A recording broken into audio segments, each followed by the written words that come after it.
Bu uşaqlıqda belə bir dönəm var ki, valideyn uşaq aqressiv olanda, ağlayanda, hirslənəndə, aqressiyasını göstərib qışqıranda valideyn elə şey çıxardır ki, isterika, qışqırtı, özünü idarə edə bilmir və uşaq düşünür ki, mən nələrsə səhv edirəm. Anam özündən çıxdı, öz məkanından, mərkəzindən çıxdı. Mən düzgün iş görmürəm.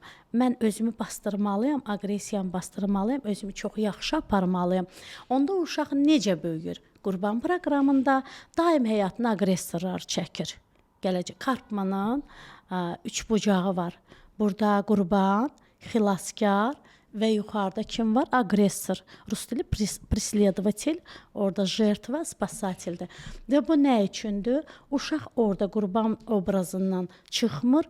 Həyatında dostları olsun, həyat yoldaşı olsun, kolleqaları olsun, müdürü olsun, hamı ona qarşı çox pis, sərt, aqressiv davranır.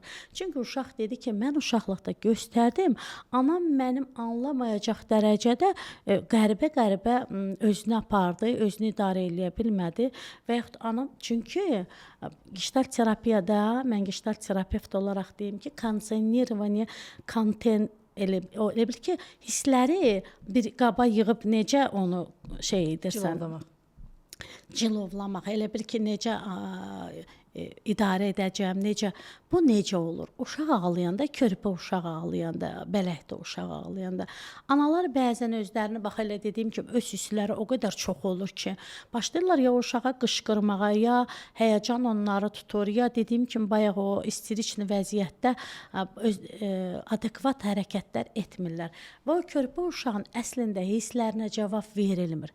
Körpə uşaq qarnında o ilk 4 ayında, 5 ayında sancılar, koliklər olur, müəyyən ağrılar verir.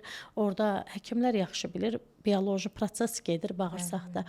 Və uşaq orada ağrılarını paylaşır. Ana başlayır ya həkimə zəng eləməyə, ya dərman axtarmağa. Əslində uşaq nə deyir? Məni qucağına al, söykə özünə və denən ki, hər şey yaxşı olacaq. Biz spravimся deyirlər. Biz öhdəsindən gələcəyik. Yəni uşaq öz ağlamasını, üsyanını göstərir ki, mənə pisdir. Valideyn də onu qucağına alıb, onun istiliyini verərək, sığalını verərək, mən buradayam, yanındayam, mən səndən böyüyəm, düzdür, xəstəsən, ağrıyırsan, amma bunun öhdəsindən gələ biləcək. Onun hisslərini neynədir? Göndərilən hissi özününkinə qatdı, qaytardı uşağa. Sevgisindən, sığalınla, bədəninlə, hissinlə, səsinlə. Amma nə vaxt valideyn də deyir, bir də görürsən ki, samolyotda gələndə arxada baxıram ki, yanımdakına deyirəm ki, döydü uşağı. Deyirəm, amma əmin deyiləm. Çünki uşaq o qədər qışqırır, bərk birdən səs. Və düşəndə deyirəm ki, bu uşağa görəsən yemək istəyirdi, yuxusu gəldi. Müəyyən bir ana kimi sual verirəm.